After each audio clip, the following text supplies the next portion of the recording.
Diante de uma crise de valores, as cordas se dissolvem, certo? Então, o que começa a crescer? A violência. Porque eu não vou mais me conter.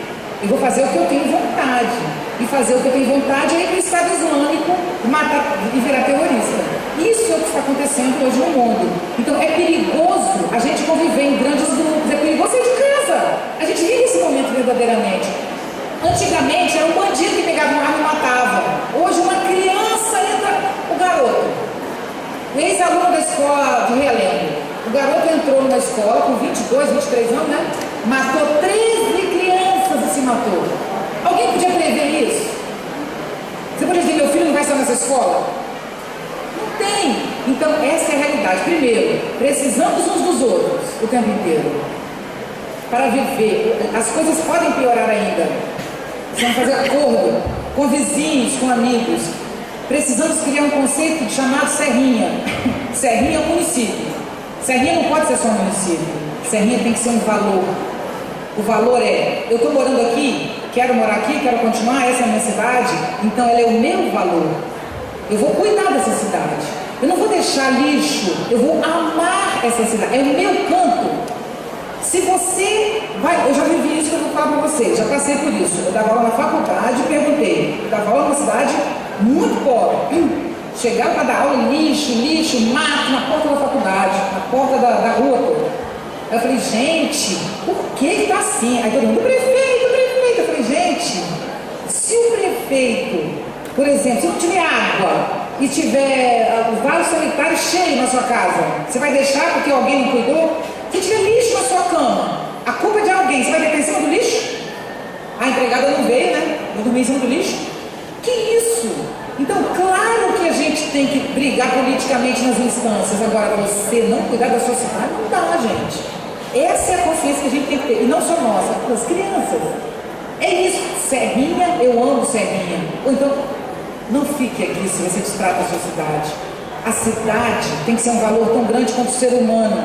Animais, da mesma maneira. Lembra quando o animal era chutado? Né? Você deixava um burro, um cavalo, de qualquer maneira, um cachorro. Hoje ninguém admite mais isso. Então a gente tem que ter valor. Você sabe qual é o maior valor que nasceu na sociedade nos últimos anos? Sustentabilidade, que é um círculo, né? Sustentabilidade é assim. Sabe esse professor descuidado que você é, supondo que seja? Isso vai revoltar para você. Não tenha dúvida. Sabe esse filho descuidado que você é? Isso vai voltar para você. Sabe essa mãe descuidada que você é? Pior ainda, né? Mãe é quem mais recebe, infelizmente. A mãe que não consegue lidar bem com essa vai retorna que ela que sofre, no final das contas, né? Tudo volta, gente. Tudo retorna. E hoje, a escola é o lugar que mais sofre esse tipo de coisa. Todo mundo, com tudo que eu falei, todo mundo quer que a escola faça milagre. Chega lá e a escola salva, né? Chega lá, como assim? Se a cidade não é boa e não preserva a si mesma, não se cuida. Se nada funciona, por que a criança vai para a escola e vai resolver lá? Por isso que eu disse, eu não estou falando com o professor, estou falando com o cidadão. Né? Primeira coisa que você tem que fazer na sua escola, principalmente se você é diretor, coordenador, mas professor também, igualmente. Primeira coisa, que tipo de crianças queremos formar? Cria um perfil. Queremos formar crianças críticas, ousadas, corajosas, inteligentes. É assim que vai ser. Porque se você não formar pessoas corajosas e ousadas, quem vai ser a liderança do futuro? Vocês sabiam que 60%, de 40% a 60% das crianças nos Estados Unidos usam Ritalina? Vocês sabiam que na França 0,3% das crianças usam Ritalina? Veja só. Por que será que 40% a 50% das crianças americanas têm déficit de atenção e hiperatividade e só 0,3% na França? Não é verdade. Isso é um tipo de cultura que medica. Então, olha só, quando a gente, os mais velhos principalmente, quando eu era criança, ter um filho levado era maravilhoso, vocês lembram? Era chique, era bonito, meu filho, olha, menina danada, ou seja, pessoa ativa, né? Saudável. As mães tinham muito orgulho dos seus filhos saudáveis, que eram corajosos, bagunceiro, minha mãe falava, ai, menina bagunceira, era lindo isso. Então eu devo uns tapas na bunda, mas era uma coisa viva. Hoje, toda criança corajosa, ousada, é chamada de hiperativa. E ela é medicada. Eu fico como professor aqui, eu quero meus alunos passivos, não me dando trabalho. Gente, se eu não quero dar trabalho, eu tenho que saber fazer o quê? Morrer. Alguém pode viver sem ter trabalho? Eu sei uma maneira de não ter trabalho. Uma vez uma professora falou para mim, sabe o que ela falou? Levantou a mão, eu não quero ter trabalho nenhum. Eu falei, então vai para a UTI. Fica deitado na UTI, uma gotinha caindo, nem concurso precisa fazer. É isso que a gente quer? Ficar na UTI da vida? Não ter trabalho? Não se desgastar? Aí as crianças vão ser tratadas com hiperatividade? E não sei se vocês sabem, o remédio Ritalina é o mesmo princípio do êxtase. Vocês sabiam que quando uma criança toma Ritalina está tomando êxtase? Vocês sabiam, atenção, há pouco tempo atrás comentamos isso na CBN. São Paulo teve uma grande apreensão de êxtase. Sabe o que os meninos tomavam para rave? Ritalina. Os adolescentes tomam Ritalina para ir para rave, para se drogar. Quando um filho seu toma Ritalina, e quando ele tem 18 anos, 15, que ele toma êxtase, ele vai se sentir em casa. Entendeu o que eu estou dizendo? Isso não é ideia minha. Quer perguntar sobre o tema? Estude Cida Aparecida Moisés, Unicamp. Coloca isso no YouTube. Você vai ficar impressionado. Nós estamos drogando as nossas crianças, e principalmente os melhores. A gente pega os melhores, os mais ativos, os curiosos que dão problema e os elimina. Estamos numa sociedade medíocre. Aí você abre o jornal e vê o que está acontecendo no país, você acha que não é estranho, né? Cadê nossas lideranças, né? Corajosas? Não temos. Está em falta. Bom, a escola brasileira. Não, antes de terminar, porque eu vou terminar, sintetizar mais especificamente a escola brasileira. Antes. Vocês entenderem o grau de mudança que está vivendo. Num dos eventos que eu fui, tinha era um evento de alto luxo. Sabe aquela bolsa que custa caramba? É um negócio absurdo, 30 mil, 20 mil. Não é aquele negócio sem noção. Tava lá. Atenção, gente, por favor. Por favor. O lojista dessa marca milionária levanta a mão e fala para a mulher francesa: o que fazer para identificar o falso do verdadeiro? Sabe o que ela respondeu? Depende de quem usa, tá no ônibus é falso. Ou seja, coloque o falso e seja nítida que você está de verdadeiro. Sabe o que isso quer dizer? Atenção, por favor. Isso quer dizer, gente, que no futuro, já no presente, você não vai discriminar uma pessoa por roupa. Sabe por quê? Porque se ela for lá na 31, 21, por quê? 21 de março? 25 de março. Aqui tem feira. Você chega lá com bom gosto. Bom gosto eu quero dizer o quê? Noção, né? Só isso. Você vai sair de lá maravilhosa com R$200. Maravilha, plena, linda e poderosa, ok? Com marca. Bom, aí eu chego toda falsa, sento, tomo aquele, faço os dedinhos do cafezinho, faço aquela pose, né? Vamos dizer que é verdadeiro. Aí chega uma moça com a mesma roupa minha, verdadeira, que ela gastou R$10 mil e não 200, estou falando sério, R$10 mil, ela verdadeira. Aí ela chega no aeroporto, pega o filho, empurra o filho. Aí você fala: epa. Aí ela vai e fala: ah, no celular. Aí você: esse é pobre. Aí sabe o que ela faz? Fala: nós vai, acabou. Ela tá de falso. Entendeu? Então eu vou resumir. A discriminação não vai sumir no mundo, não vai. Ela continua, só que é da educação. Entendeu? Esse é o fenômeno da China. Hoje você não distingue o falso do verdadeiro. Você distingue uma pessoa bem educada de uma pessoa mal educada. Onde você vê uma pessoa bem educada? Primeiro, na fala. Quer tirar a sua família da discriminação, seus amigos, vizinhos, suas crianças da escola? Exija de você mesmo essa postura, desenvolver a comunicação. Falar uma palavrinha errada tem problema nenhum. Uma concordância errada, isso não tem problema não, não é disso que eu estou falando. Não é falar, não é isso. Esses errinhos que a gente, não é isso. Mas é saber se comunicar, ter vocabulário, sabe? Usar palavras incomuns. Isso é fundamental. E mais, o desenvolvimento cognitivo, ou seja, intelectual, depende do desenvolvimento da linguagem. Quanto mais a gente desenvolve o aprendizado da língua, mais a gente fica inteligente. Eu digo mais velho também, não é só como criança. Que é, eu estou aqui, eu ampliei meu universo de palavras, eu abro portas que eu nunca abri antes. Então, gente, o fundamento da escola, do ensino fundamental, não do infantil, do fundamental, do primeiro ao nono ano, chama-se, do primeiro ao nono, chama-se alfabetização.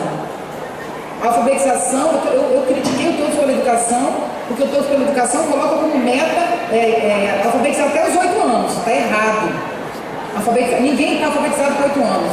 Nunca! É impossível, nem sendo um gênio, o menino está alfabetizado com 8 anos. O que ele sabe é dizer assim, ó, a casa da Maria é branca. Aí você pergunta, que cor é a casa da Maria? Ele falou, que casa? Então, não é só, agora você tem que falar assim, ó, vamos dar um exemplo. Por exemplo, eu pergunto assim, como o senhor me perguntou na entrevista hoje, ele perguntou, como é que a senhora vê a educação brasileira hoje? Se eu vou falar uma palavra bem como uma mulher na rua, estou falando preconceituosamente. Se eu sou burra, sabe o que eu respondo? Que ela está bem ou que ela está mal. Isso é idiota essa resposta. Desculpa, é idiota. A educação brasileira está mal, a educação brasileira é ótima. Nenhuma coisa nem outra, são camadas de interpretação. Então, ela está boa nesse aspecto, ela está mal nesse aspecto, aqui ela está caminhando, aqui ela está retrocedendo. Não me disse raciocínio complexo. Nós temos direito a ter um raciocínio complexo, do mesmo modo como temos direito à saúde, a saneamento, à educação. Porque nós temos um raciocínio lerdo, raso. Aí quando eu tenho, mães, ouvem isso, mães e pais. Aí eu sou mãe de um adolescente. Meu filho é menor, tem 11, mas supondo que eu tenho um filho adolescente. Aí ela chega pra mim e fala assim, ó, eu vi seu filho fumando maconha lá não sei aonde. Aí sabe o que eu vou fazer se eu sou burra? Eu vou chegar e ficar desesperada e vou danar na vida do menino. É assim que se resolve? Se eu sou mãe? Nunca! Eu tenho que nem contar pra ele que eu sei. Eu tenho que descobrir a situação, eu tenho que pesquisar o que está acontecendo, que nível de envolvimento que aquilo tem, para saber que atitude eu vou ter com ele. Vocês estão entendendo como a falta da inteligência faz a gente ser péssima mãe? Péssimo pai, péssimo filho, né? Então, a gente tem que melhorar a nossa capacidade intelectual. Não é o conteúdo que interessa. Se eu sei ler muito bem, interpretar muito bem, eu vou onde eu quiser. Agora, gente, se eu decorei tudo de física, é ridículo. Física mudou, eu morro. A escola brasileira, aí vou começar a terminar. A escola brasileira, tradicionalmente, do mundo todo, tá? Não é só do Brasil, se centrou na repetição. Porque no final do século XIX, o Marx criou o marxismo. No início do século XX, a Rússia virou marxista. Vocês lembram, não é? Lembram ou não? Leram? Aí sabe o que aconteceu ali? Olha só, tenta entender comigo. Isso é no meu livro, vocês vão ler no meu livro. Tá assim, ó. A primeira vez que a classe popular no mundo teve interesse em aprender a ler foi por causa do marxismo. Porque queria entender o manifesto comunista. Que o manifesto comunista era para o proletário. Então, o marxismo, eu não estou falando do comunismo, eu não sou comunista, muito pelo contrário, eu não estou falando disso. Eu estou falando de um pensador, que é o Marx, que disse para as pessoas, a sua inteligência é uma arma mais poderosa que as outras. Isso Marx fez. Gente, só com a frase proletários do mundo univos, nós criamos a segunda maior força política do século XX. Os comunistas lutaram de igual para igual contra os capitalistas do século XX. Sabe qual foi a arma que eles usaram? Consciência. Infelizmente a consciência não foi até o fim, que a coisa não andou como deveria. Mas não é isso que me interessa. O que me interessa é, assim que a inteligência se tornou uma arma, e os países perceberam isso, no começo do século XX, o que teve no século XX? Uma educação sem inteligência. Os países capitalistas não queriam inteligência na escola, para poder criar gente esperta. Mas os comunistas também não. Por que o comunista quer a gente inteligente? Para voltar para o capitalismo? Então, século XX, em nenhum lugar do mundo, a gente, claro, exceções sempre tem, mas a gente não teve uma escola de inteligência. Entendeu por que a tecnologia cresceu? Sem pensamento crítico, tudo envolvendo tecnologia. Só tecnologia, só tecnologia. Chegamos no século XX, por favor, eu estou terminando, isso é fundamental. Nós chegamos no século XX, gente, com altíssimo desenvolvimento tecnológico e com nenhum desenvolvimento social, ético, humano. Nós somos totalmente incapazes de lidar com a dificuldade. A gente não consegue lidar com o erro. Se tem um errinho que quer morrer, a gente não consegue lidar com a frustração. Toma, as crianças Ritalina e os adultos Fluoxetina. Não é isso? Gente, a segunda Organização Mundial de Saúde, o que mais vai matar no século XX chama-se depressão. Nós somos incapazes de lidar com a vida. Toda tristeza, a gente se droga, ou com droga lícita ou com ilícita. Vocês sabiam que a arte é uma elaboração da frustração? Mas a nossa arte virou o quê? Só coisa de comerciais? Cadê nossos grandes gênios, né? Cadê os nossos grandes pensadores? Cadê onde é que eles estão, né? Então é essa a nossa realidade. A vida perdeu valor, nós não sabemos lidar com a vida, nós só lidamos com o outro. Eu tenho 86 mil pessoas na minha página, aí eu devia sair para esse, né? Que diferença faz, gente? Eu acordei da pior hoje, aqui é pior, todo mundo sabe? Levou fora, perdeu alguém, qualquer coisa. Aí vou levantar e dizer, não, eu estou feliz, eu tenho 86 mil pessoas no Facebook. Muda nada na sua vida. A sua vida é sua vida. Tem 100 mil, 1 milhão de pessoas no Facebook, você vai ganhar dinheiro. Mas isso não te faz viver melhor. Esse é o desafio. A nossa escola no Brasil veio primeiro tentando se industrializar, aprender a botar os operários para poder apertar botão, essa era a função, no início do século XX, depois veio o regime militar, que pegou as inteligências, matou, esfolou, expulsou, torturou, né? Não foi só tirar filosofia, sinceramente, eu acho que não fez a mínima falta, que a aula de filosofia, mandando decorar quem é Platão e nada, é a mesma coisa. Então não é esse o problema. O problema é que o regime militar expulsou a inteligência do Brasil, para fora do Brasil. E quem ficou teve que ficar calado, com medo. Então isso é o que é a nossa escola. Então, por favor, entrem diferente na escola amanhã. Não entra nessa escola, não. Essa escola, ela é velha, ela não é boa para você, nem para o seu aluno, nem para ninguém. Mas não precisa mudar, não. É só sua atitude de dentro, inicialmente. Entra nessa escola, não com esse ranço, por favor.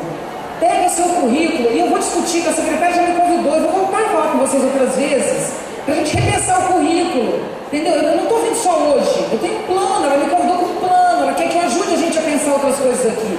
Então, a gente tem como resolver isso, não é difícil. A gente tem que pegar metade do nosso conteúdo e jogar no lixo.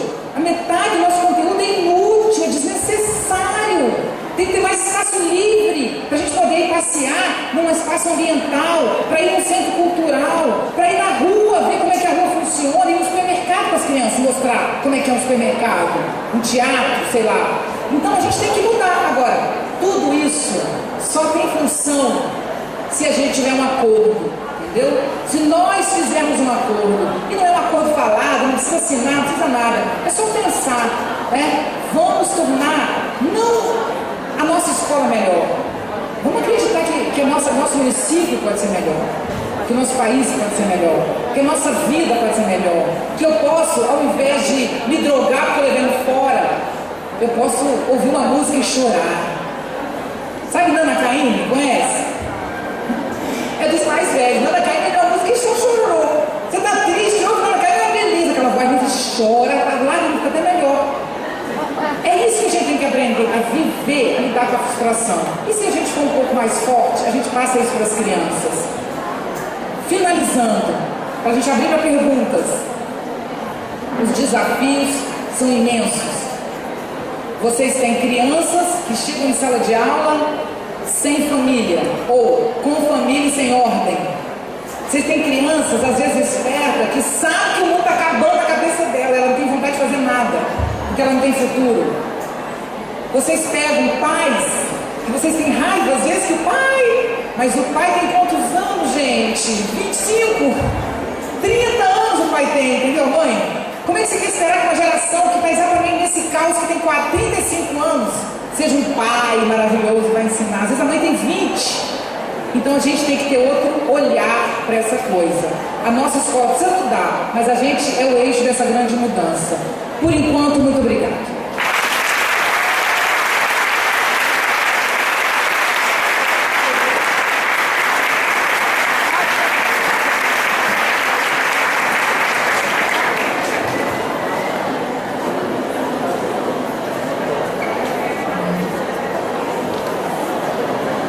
Pessoal, nós temos agora algo em torno de 40 minutos para perguntas. A nossa palestrante vai precisar sair daqui às 4h30, ponto.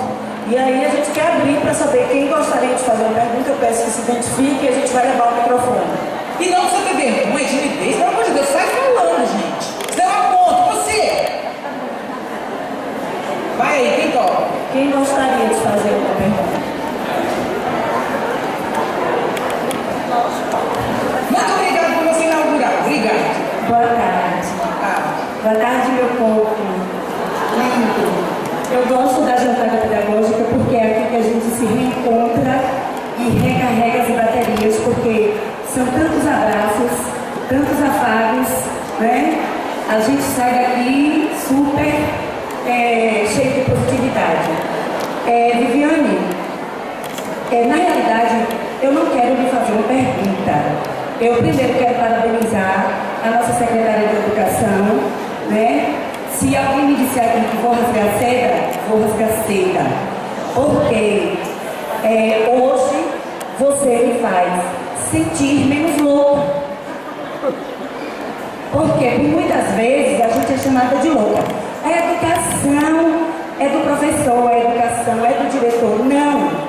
Obrigada, Viviane, por você trazer para a nossa Serrinha essa ideia de que a educação é, sim, responsabilidade da sociedade e nós somos parte dela, portanto, é aqui que fica o nosso recado. E que nós, com certeza, voltaremos para a sala de aula na segunda-feira com um outro pensar, com um outro olhar. E eu espero que os meus companheiros e companheiras que estão aqui também comunguem desta ideia. Porque agora não serei mais só eu chamada de louca, por pensar que a educação é da conta de todo mundo. Obrigada. Gente, eu vou aproveitar e comentar rapidamente, não precisa comentar porque ela falou tudo, mas eu queria só relembrar que a educação é de todos.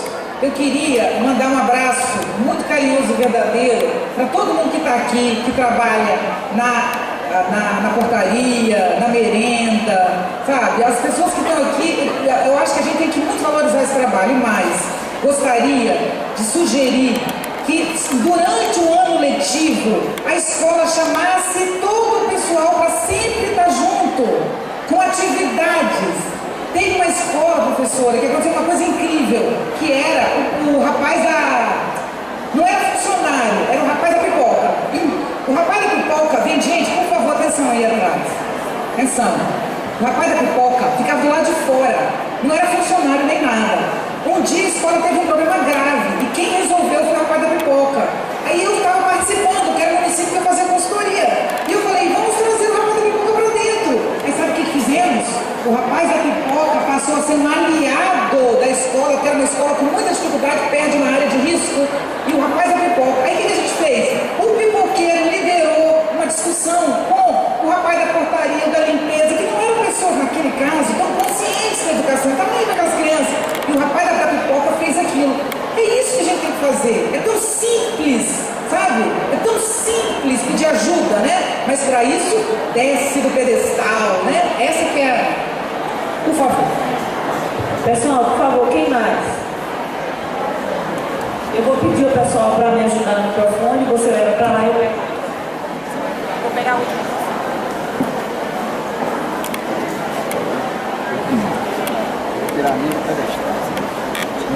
Boa tarde. Eu sou o Wellington, sou egresso do curso de Geografia aqui da UNEB Campus 11. Também atualmente faço especialização no ensino de geografia na UES, lá em Ilhéus. Não faço parte da rede, né, municipal de ensino, porque não abri concurso ainda, mas se abrir eu vou tentar fazer. Quero parabenizar a professora pela belíssima palestra. E assim, eu quero fazer uma observação em seguida, uma pergunta. A observação que eu falo, diante desses meios tecnológicos, né, que nós temos hoje, nós temos diversas possibilidades. Porém, nós temos que tomar cuidados nessas informações, né, porque elas são jogadas e assim a professora falou, em 15 minutos eu acesso ali e dou uma aula. Mas nós temos que saber filtrar essas informações, né, porque ali tem intenções boas e ruins. Né? Nós estamos vendo agora na televisão, na mídia, por exemplo, Operação Lava Jato, a todo momento. Tem ali informações, ao mesmo tempo, tentando trazer uma discussão de algum caso que está tendo de corrupção, mas ao mesmo tempo sensacionalismo. Isso o professor precisa saber lidar com isso, né? Porque, vamos dizer, quem é aliado defende, não é um golpe. Quem não é aliado fala, isso é corrupção. E aí o professor tem que lidar com isso e saber, para ele não engravidar seus estudantes, as suas mentes, de uma forma errada. Para finalizar, eu estudando para um concurso aqui no território do Cisal, que teve em dezembro, cidade de Candeal, tem a história do município. Aí não tem em outro lugar, eu fui pegar o que tinha na internet. E lá trazia uma informação assim, Candeal, juntamente com Riachão do Jacuípe, são os dois municípios do território do Cisal que fazem parte da região metropolitana de Feira de Santana. Isso é mentira. Riachão não estava no território do Cisal, mas estava na internet. Isso é um perigo. E aí eu quero perguntar para a professora o seguinte. A professora fazer uma explanação sobre como é que vê essa escola produtivista que existe hoje e essas ideias que a professora colocou. Porque são ideias importantes. Porém, o professor, ele muitas vezes ele tem que dar conta de conteúdos, ele é pressionado a dar uma carga de trabalho, né, por questões de demanda colocada pelo Estado, a instituição MEC, e você tem que dar conta dentro de um período curto de tempo, né, essa questão. Bom, primeiramente,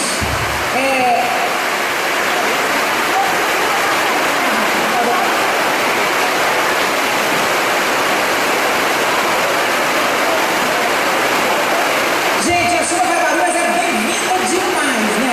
Muito bem-vinda, muito bem-vinda. Gente, atenção.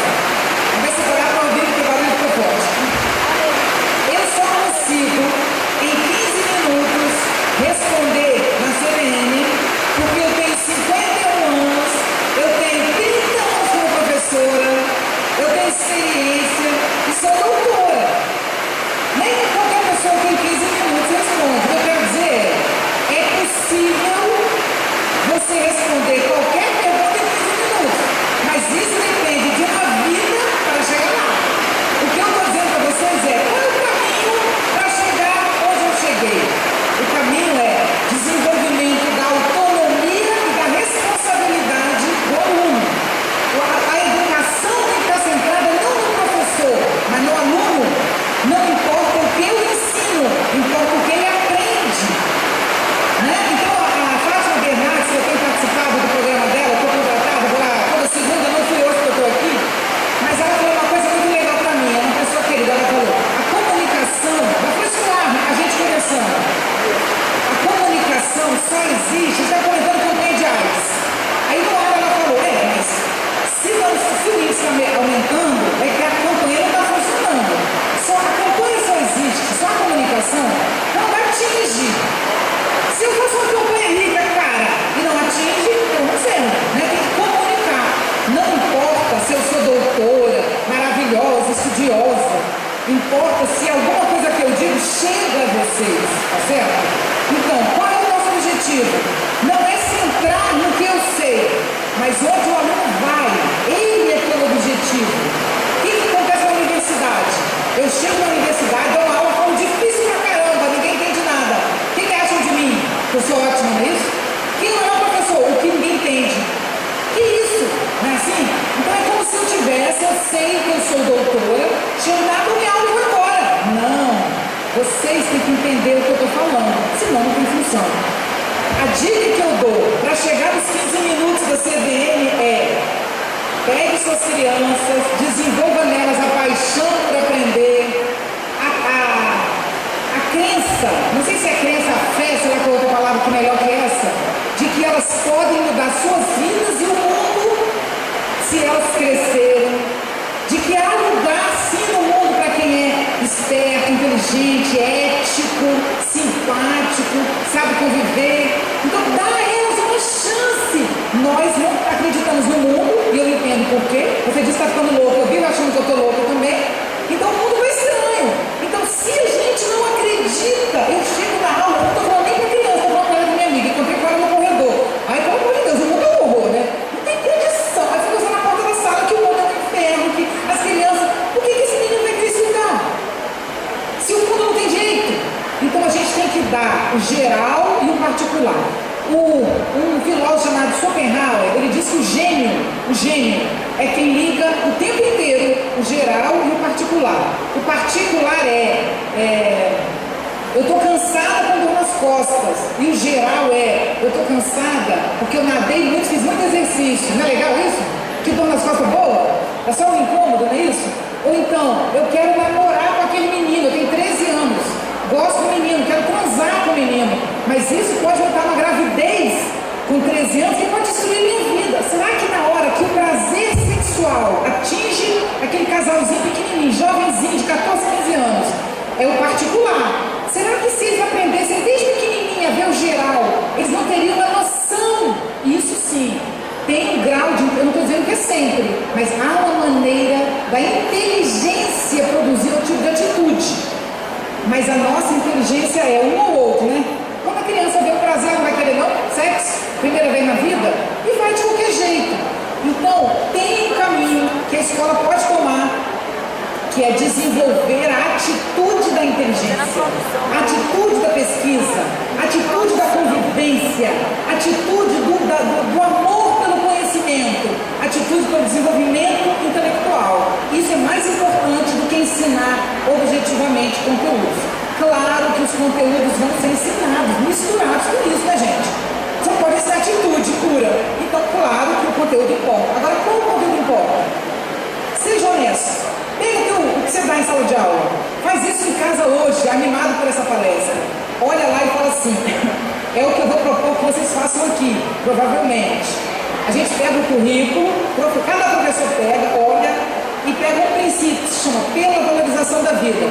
Não falei que a vida perdeu valor? Primeiro valor da escola tem que ser pela valorização da vida, né?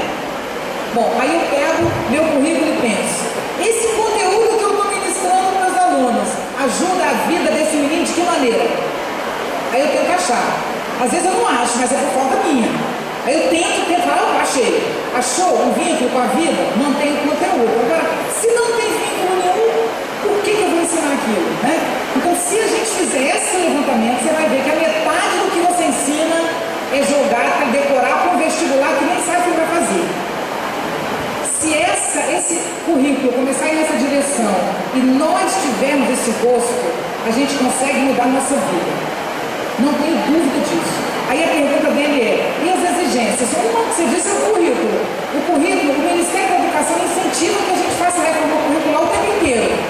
O Ministério da Educação apoia esse discurso. Eu não sei hoje, porque não mudou no início, mas até ontem, tudo que eu falei aqui, eu aprendi com pessoas do Ministério. Sinceramente, eu fui no Ministério para falar mal, mas eu aprendi com pessoas lá. Entendeu? Eu aprendi muito. Esse discurso meu não é contrário ao Ministério da Educação. Agora, qual é o nosso problema? Chama-se gestão. Nós não cumprimos horário. Gente, eu estou liderando o movimento do Ministério Público, que agora abriu, vocês viram na televisão, o Ministério Público da Educação, que está trabalhando com a educação. Eu sou uma das líderes disso, sabe para quê? Porque quando uma escola, segundo a LDB e segundo a nossa Carta Magna, a nossa Constituição, né, nós temos que ter 4 horas de aula e meia hora de recreio. São 4 horas e meia. Pode ser 4 horas e 15 até, mas nunca menos que 4 horas e 15. Quando uma escola não cumpre isso, cada professor que não cumpre, ele é corrupto, porque ele está recebendo do Estado um dinheiro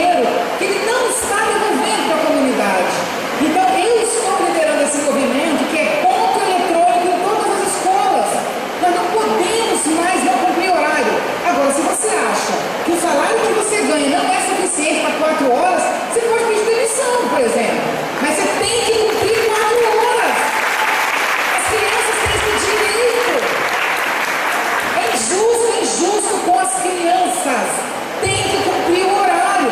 Agora, o Ministério Público pode acionar a secretária e o prefeito por corrupção, se algum pai resolver reclamar, entendeu? Porque tem que cumprir a hora. Agora, por favor, atenção, por favor, vou terminar. Nós só podemos exigir os nossos direitos, que virão financeiros, virão, necessariamente virão, porque o investimento vai dobrar nos próximos 10 anos, isso já foi aprovado, isso é nacional. Quem duvida disso não sabe o que está dizendo, isso é lei, está aprovado. Então nós vamos melhorar nosso salário, com o tempo, principalmente os mais novos, que vão pegar esse período melhor. Agora, você acha mesmo que todo professor merece aumento de salário? Não! Então o problema é grave. Não só o Estado ainda não cumpre o que as pessoas merecem, é fato, nós temos que dobrar o salário do professor, no mínimo, isso é um fato, e eu brigo todo dia por isso. Criar um plano de carreira, para que vocês possam crescer na profissão e ganhar dignamente, isso é óbvio. Todo mundo que briga por educação briga primeiro por salário, que é o certo. Agora, junto com o salário, meu bem, temos que mudar radicalmente a nossa ética de professor. Essa não está nada boa, porque justificado pelos erros, deixamos as crianças desassistidas. Isso é injusto, isso não é correto, de maneira nenhuma. Mas a gente chega lá, eu sou otimista. Vamos brigar pelos nossos direitos e pelos nossos deveres, né? Próximo. Arnolito. Aqui, sim. Viviana, já assisti alguns quadros seus na TV. Alguns eu prestei atenção, outros nem tanto, mas gostei de alguns. Olha só, o que me inquieta e quero fazer uma provocação é com relação à pressa em colocarmos a culpa em alguém. Nós trabalhamos no sindicato aqui no município e, assim, às vezes a velocidade dos sindicatos, o amigo da gente que chega de achar um culpado, seja o prefeito, seja o sindicato ou o companheiro, mas assim, alguns têm a paciência ou não têm a preguiça de querer pensar, será que não sou eu o culpado? Então, em alguns momentos eu sei que não seria meu papel, mas cheguei até a colocar o que você diz, não é melhor que você pedir demissão, já que está ruim, que eu estou há 26 anos no município e nunca foi muito diferente, né? Então a gente está falando das federações, a gente sabe que ganha e trabalha para o governo federal, ganha razoável. Quem ganha trabalha para o Estado, ganha melhorzinho do que o municipal. Mas os que mais sofrem são os municipais. Então a gente tem que saber disso. Não que a gente não lute para melhorar. Aí eu quero provocar em mim, também nos outros, essa reflexão. Até que ponto também eu tenho culpa? Muito obrigado, muito corajoso sua fala. Muito obrigado. A outra questão que eu queria colocar, outra questão que eu queria colocar é com relação a essa velocidade que foi dita nas entrelinhas das mudanças no sentido tecnológico, que nem sempre a gente alcança. Eu, particularmente, tenho até alguns preconceitos, no caso, né? Então, WhatsApp para lá, WhatsApp para cá, e eu não tenho dedicado o tempo, nem tenho WhatsApp ainda, estou atrasado. Mas, assim, eu tenho dormido tranquilo, né? Ninguém fica subindo de noite, meia madrugada. Pode ser que algo importante, também adoeceu, mas eu durmo tranquilo e desligo até o celular. Não está perdendo nada. Obrigado. Olha, eu adorei a fala dele, gente, porque isso que eu falei aqui agora, eu falei para vocês me vaiarem, que eu falei, poxa, eu vou estar, entendeu? Porque eu estou provocando vocês, poxa, eu sei que a dificuldade é grande, né? Mas eu vou trazendo para o humano, aí vem ele me apoia, adorei, porque realmente é uma provocação, Nós nos apressamos em culpar, e em culpar assim, exemplo, vou falar de família, porque eu adoro falar desse tema, disse que eu vou dar curso para noiva, sabe? Eu falei da parte da verdade, eu vou dar curso para noiva, eu adoro falar de família, que é um casal. Aí, pô, quando a pessoa casa, ela acha que vai ficar feliz, né? Pô, começa o problema, gente. O casamento é o começo do problema. Vem uma pessoa de um lugar, vem uma de outro, cada um tem um pensamento, cada um tem um jeito de ser. Aí sabe o que a gente faz? Primeiro o problema é o culpado. Aí a mulher diz que é culpa do cara diz que é culpa da mulher. Não tem saída pra isso. É o fim. Então parar de culpar. Gente, se a gente tá brigando, é culpa dos dois. Se a aula não tá dando certo, é culpa de todo mundo, de todos os alunos e do professor. Todo mundo tem responsabilidade. Então se apressar, culpa do sindicato, culpa do prefeito. Bom, outro exemplo também para ajudar a pensar nisso. Eu trabalhei no Espírito Santo, no ensino médio, durante 3 anos fazendo reforma curricular. Depois da reforma, nós passamos do 5º para o 1º lugar, segundo piso na educação do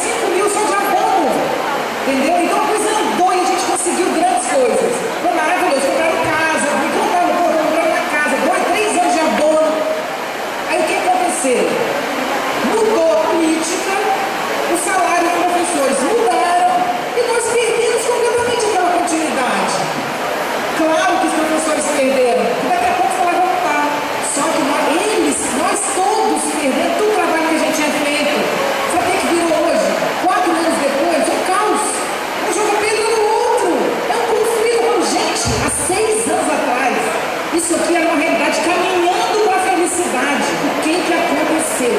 Tá certo? Então, para ajudar isso, nós temos que criar algumas políticas na educação que não são de Estado, ou melhor, de governo, são de Estado. A gente tem que ter políticas de continuidade, sindicato. É isso que eu acho que a gente tem que brigar, sabe? Para que nossas conquistas salariais não possam ser perdidas. Se a gente conseguir um salário X com esse governador, a gente tem que manter esse ganho, não pode perder no outro. Então isso tem que ser aprovado pelos deputados, sabe? Pelos vereadores. Temos que ter conquistas, por exemplo, em relação a ponto, em relação à presença, que o próximo prefeito não pode mudar. Então esse é o caminho, é criar uma política de Estado para dar continuidade aos ganhos e cada vez a gente conseguir chegar mais longe. No